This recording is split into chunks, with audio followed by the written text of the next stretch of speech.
A little story for you. There's an elevator on the basement floor. Its doors have opened for just a brief moment to allow a few passengers to enter it before it goes straight up to the rooftop. My friend will never forget that day. He was having a blast at a theme park. He told me this story, and one of the rides cost money every time you wanted to go on it again and again. We've all been to those theme parks, right?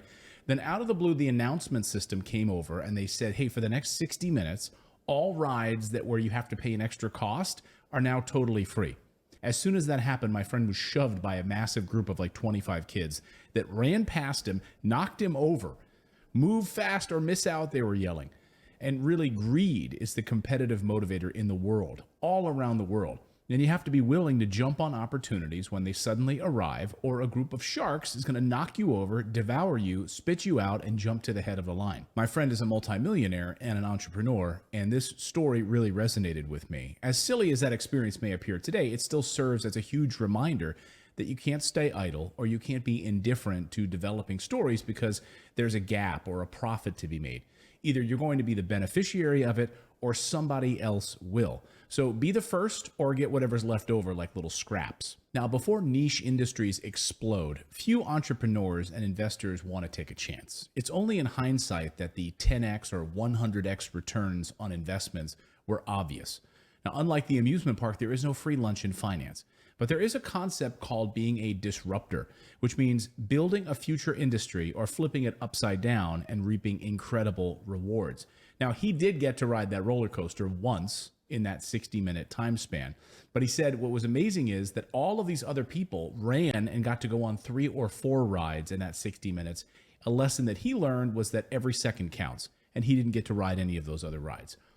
I love this story when he was telling me about this over dinner, because when you think about it, today, for example, the giants that are praised for adopting blockchain technology early are lagging behind the true pioneers by light years. And they've missed out on billions of dollars in gains. You see it, right? All of these big banks, JP Morgan, Fidelity, Wells Fargo, they're all now hiring as many crypto people as they can.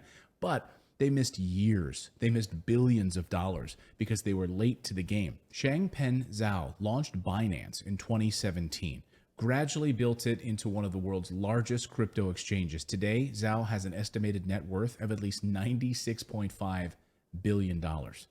The first movers in cryptocurrency and the blockchain have enjoyed the lion's share of these profits. While these individuals were anonymous nobodies, big fintech companies, brokerage firms, like I said, all of these big guys did nothing. They could have easily taken over the entire sector, but they did nothing. They sat on their hands. They were too busy being cynical, closed-minded, and frankly disrespectful. They lost hundreds of billions, if not trillions of dollars when I look into the future of this. Barry Silbert, for instance, the founder of Digital Currency Group, has a net worth of $1.6 billion now. Ripple, co-founder, has a net worth of $2.6 billion. The net worth of Matthew Rozak is $1.5 billion. You probably never heard of these guys. Doesn't matter. They're multi-billionaires now because they moved early. The same exact thing is happening right now with the psychedelics market. Just a few years ago, Michael Pollan, you might have known him. He wrote The Omnivore's Dilemma. He's a great author. He wrote a book on psychedelics, and he specifically talked about the profound life-changing effects of psychedelics. This was a few years ago. Now, just like it took Schwab, Fidelity, and other traditional financial institutions years to wake up to crypto and the blockchain, Big Pharma is sort of sitting on its hands right now, hesitating on the psychedelic medicine market.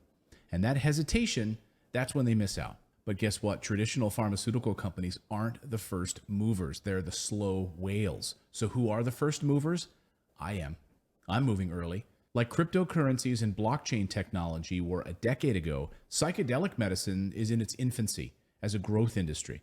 Big Pharma only sees the barriers to entry, the need for further research and development, regulatory hurdles to clear, and the public's lack of awareness.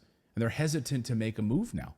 We have found a potential candidate for the second type, the super early kind. It's a company whose business model is to be dominating as the leader in a frontier industry. I'm going to publish the information this weekend, so hopefully you're subscribed to our newsletter. Now, if their business model is properly executed, the potential is to become one of those rare and remarkable stocks. The founder of the company owns 22% of all outstanding shares, and he's all in, and then some. Again, I love companies where the founders still own a huge percentage of the company. That means they have skin in the game. Now, he founded Wasana Health, WSNAF is the stock ticker, because this industry saved his life and he wanted to make sure that he develops the best technology in the treatment for those who desperately need it. Daniel Carcillo is a two-time Stanley Cup winner who spent hundreds of thousands of dollars of his savings and nearly blew through his entire savings to cure his traumatic brain injury. Now, after trying everything Big Pharma sells on its shelves, he was open to anything, and through trial and error, he found the right dosage of psilocybin and plant medicines, and he won his life back. Wasana Health is already a component in the Psychedelics ETF, and yet no one I asked knew the first thing about this company. No one. This stock is completely under the radar because the IPO happened less than a year ago, and they've already been in talks with the FDA to advance their drug development process. Developing the first drugs in the psychedelics industry is a multi-billion-dollar business. So we're on the same page here. Wasana Health is advancing quickly. Just watch them. The market cap is only $30 million, and as I write this, their business is already bringing in revenue from operating 3 different clinics. Their cash flow comes from treating patients now, and their dream exit comes from becoming the pioneer in drug development. In terms of upside potential, this is one of the top 5 companies I've ever encountered in over 20 years of doing this. Now, I already see giants like Peter Thiel, Kevin O'Leary, and others mounting this charge, making big bets in this industry. And my attention is fully devoted to this one company, which I believe researching should be your top priority today, chiefly because of the patent, their founder, and their business model. All 3 of those things. I want you to conduct an in-depth due diligence on Wasana Health now. Go look at it. Here is the stock ticker on your screen, WSNAF. Go look at them. To really understand the scope and the size and the potential, understand that Wasana Health operates in an industry that has not yet developed the protocols for treatment. This sector is so ripe for growth, and I cannot help but compare it to the first cars that were manufactured before there were even roads and petrol stations. Wait until you research the founder, Daniel, two-time Stanley Cup winner. We've hit a slam dunk with Wasana Health. Do your own due diligence on this company, and you'll see exactly what I see.